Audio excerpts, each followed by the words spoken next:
we just start with basic, how your referee journey's been so far? Who wants to start? Sophie, do you want to start?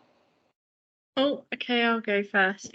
So I started refereeing in 2015 when my school referee asked me if I wanted to do the refereeing course, because I was asking him lots of questions if he got decisions correct or if they were wrong. So I got into refereeing because he put me onto the course. So then he became my mentor and I've not looked back ever since. So I took it up because I was asking lots of questions. You enjoying it so far though? Oh, it's amazing. The opportunities what I've been presented so far in my career is so good. Yeah, you can't hate it. You're in a bit of a oh sorry, I spoke over you a bit there, but you're in a bit of a mentoring position yourself now, because aren't you the referee development officer over at Middlesex?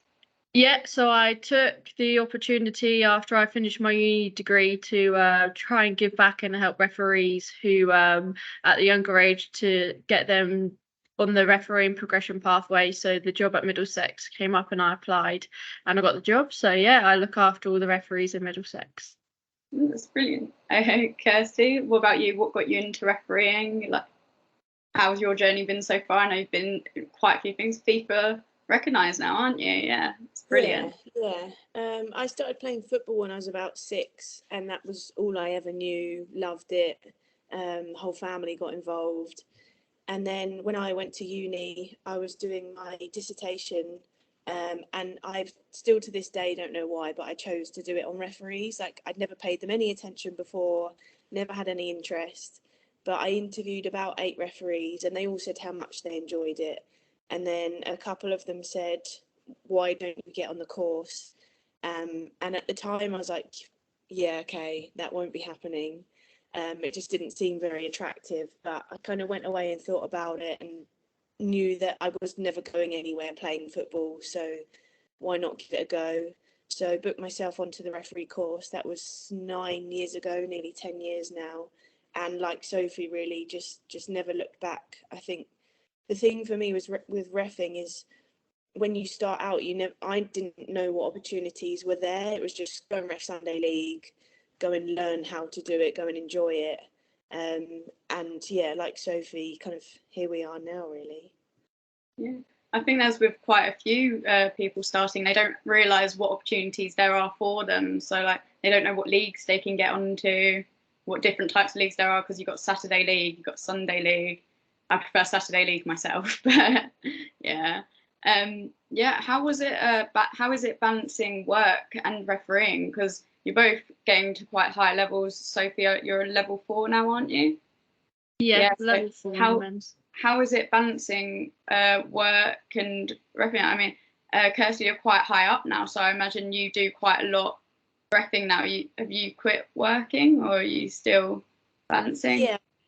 Fortunate in a position in January, I made the choice to quit my full-time job, so it's reffing now that pays the mortgage, which is a little bit scary, but it's worth it so far, just to be able to eat properly, sleep properly, train, because like you say, it's not just the turning up at the hypothetical 3 o'clock and reffing, it's everything. That it's more of a lifestyle that comes with it now. So yeah, I'm very fortunate to be able to give it a lot of my time.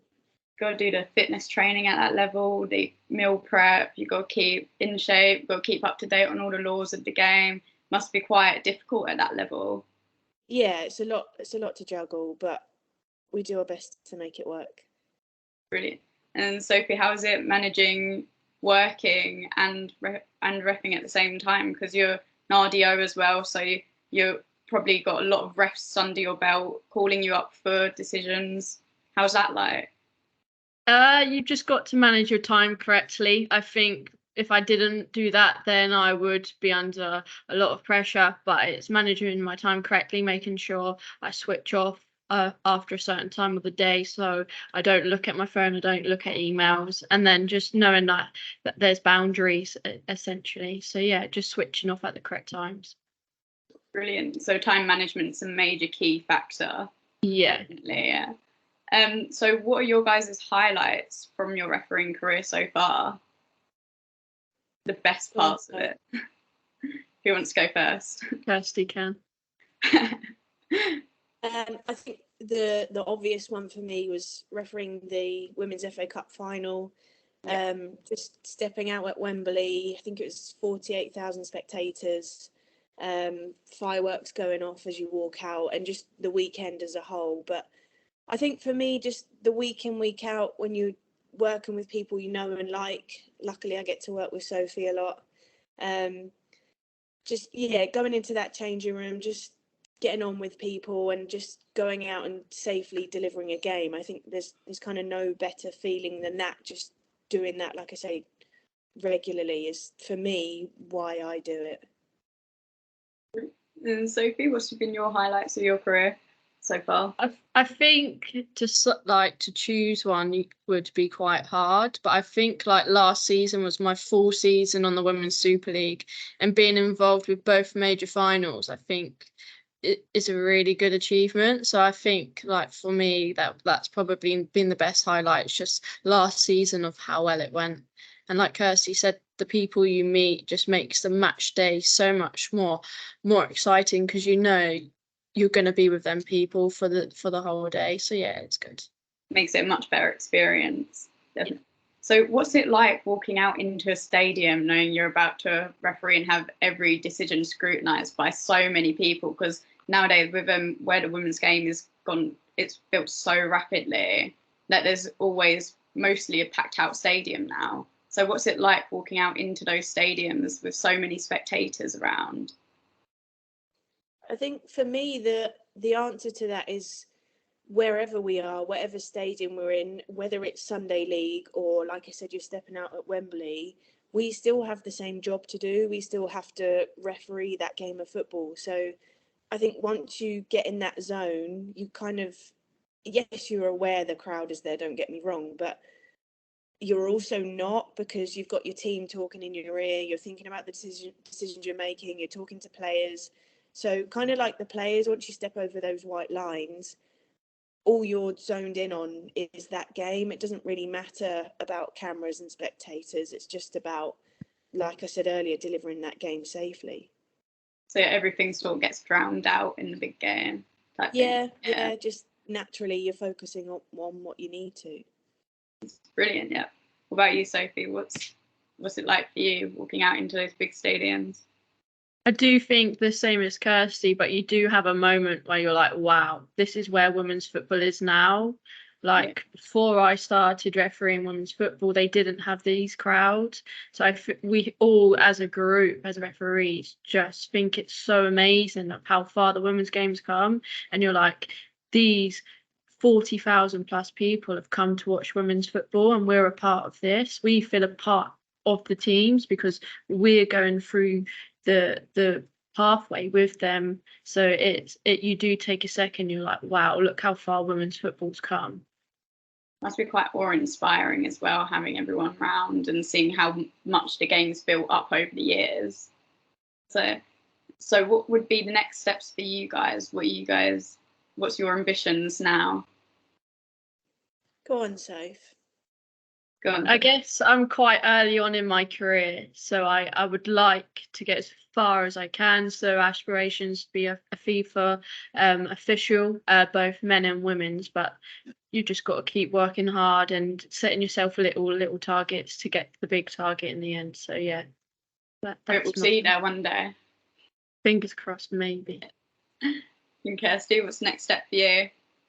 Similar for me, trying to juggle men's and women's, because they're both very different games. They need to be refereed in slightly different ways because of the challenges we're presented with. So I'd like to progress as high as I can in men's football. What level that means, I don't know. In women's, just to keep going out week in, week out. Like Soph said, increase crowds, increase stadiums, and just keep refereeing those games. And then, in terms of FIFA, just keep working hard, getting games, and just seeing where it takes me, really. Brilliant. So is there any advice you'd give to aspiring young female refs coming through who want to get to that level? I think I would say make the most of any support that's given to you, because the obvious answer is to say there's not enough support out there. But I think if you take the opportunities that are presented to you, reach out to people, just as simple as, can you come and watch my game, or can I chat on the phone to someone for 10 minutes and just act as a sounding board. So I think for me, make the most of those opportunities, and as well, just kind of don't say no to anything. Like we said in the first few minutes of this call, when you start reffing, you don't know the opportunities that are open to you. I said yes to everything when I started reffing, and the experiences I gained even 8-9 years ago have been amazing and helped me in my career. So just say yes to every opportunity, really. Sophie, what about you? What would you say to aspiring young female refs? Is to believe in themselves. I think a lot of female referees lack confidence when they first start. If they believe in themselves and they know that if that's where they want to be, then they can be there. Referees have shown that you can go through the pathway very quickly if you're determined and put the hard work in. And saying I can't do something is not a good enough excuse. You can do it. You just need to find the correct way of applying it, or the time to work on for something they can't do. So believe in themselves and hard work. Yeah, I think that's brilliant. So also, I assume we've both been watching the World Cup. What's your guys' thoughts been so far? Who do you think's going to win it? It's obvious, isn't it? It's coming home. Oh yeah, hopefully. I'm hoping so. What are your guys' thoughts on the announcing decisions? Because we see it in the New Zealand-Norway game, though it got drowned out by the crowd a bit. So what were your guys' thoughts on that? I think it's great in terms of transparency. Like, it makes us referees a bit more human, because even as simple as one of my friends said to me, I've never heard a referee speak before. So I think just to kind of put a voice to a referee is great. And it helps a bit more in terms of our decision making. So as long as it's done in the way it's being done so far, I think it's a good move.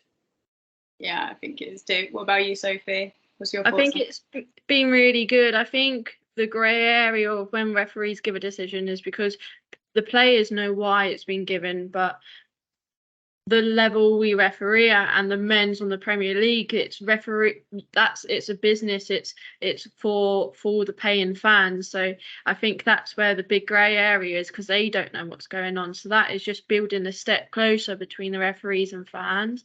But it's been amazing. Like, people forget that the referees at the World Cup, English is their second language, and they're having to speak in English to thousands of people in the stadium and out loud to all the fans. It must be really daunting for them. So I think how they've delivered it, it's been really, really good. So yeah, it's been a positive experience, I think. Definitely think so, because I find that quite amazing how there's so many referees and players, because the players usually only know their home language, their native language. Referees only really know their native language, so the way they learn it before they go over to competitions like this, I think it's brilliant how they manage it. Anything else on World Cup? So what about the Lucy Bronze handball? What do you guys think for the yellow card and a handball? What are your guys' opinions on that? I didn't see that. Oh, okay. So what happened was the ball's come in from a corner. I think, was it a corner or was it a cross? It's come in, and it's Mary Oakes has kind of pushed Lucy Bronze into the ball, and it's hit her here. And I don't think the ref was going to call it at first, but then I think VAR checked it, didn't she? And then it was a penalty and a yellow card to Lucy Bronze. What's your thoughts on that, Kirsty? I think it's difficult because I was watching the game, and in that moment, no one expects a penalty and a yellow card. There was no appeals. Yeah. And then when it said VAR check, I was confused I think, yeah. But I think ultimately it was the right decision. Yes, it's unfortunate the goalkeeper pushed her, but it was a handball. It was a shot on goal, so it's a caution. So Dog where so. VAR does its job right and gets the correct decision. But I think it's just tough that in that moment football didn't expect a penalty. Yeah, definitely. Because I think everyone kind of turned around and they were all shocked by what had happened, and I don't think anyone really knew what had happened. I think there was a couple of players turn around, go in, but yeah, I think it was the right decision by her because it's dog side. I reckon it would have gone in had she not caught it. I think it's just unfortunate because she couldn't really do anything about it. But yeah, it was brilliant. So thank you guys for coming in and talking to us. It's been brilliant. Any other advice you'd give before we go? Any thing about, because I know quite a few refs have a pre-match ritual before their games, like say if they've got really big games and they're nervous. Do you guys have a pre-match ritual? Who wants to go first? I'm trying to think if I have one. I don't think I have one. Is there anything like that calms your nerves before a big game, or just go out in confidence? Go on, Kirsty, you go first. I think kind of on the contrary to that, I think it's best not to have, like, there's a difference between a ritual and a routine. I think it's best to not have a routine, because if you can't do that routine, then your mind space is all off.